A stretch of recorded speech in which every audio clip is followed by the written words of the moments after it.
Once upon a time, I led, you know, shroom journeys and different plant medicine journeys, and I was very adamant about sharing that.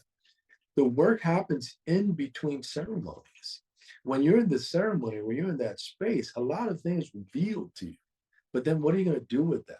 And that's something that I feel is missing in most, I'm almost going to say all of these plant medicine spaces, because it's set up to guide you and facilitate that experience. And what happens afterwards? All these things comes up. And if whether you're doing shroom or ayahuasca, the plant continues to work for you days, weeks after that.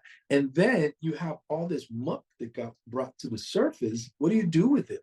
So that's where you hear these horror stories where people went into these deep depressions. Some of them have committed suicide after doing plant medicine and got into these really weird spaces.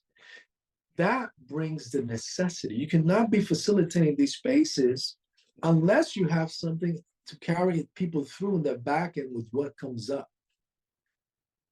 And maybe it's not a thing where the individual that's facilitating the ceremony does that work itself, because we can't be all things to all people, but perhaps they have the network of individuals. Hey, integration session. Perhaps it's a thing where, listen, you want to do ayahuasca with me, then you have to attend 3 integration sessions with this individual. That, might complicate things for some individuals, but that would really put the focus on the healing. Because you need someone to guide you by the hand in the same way as you're being guided by the hand through the shamanic experience to deal with what comes up through that experience.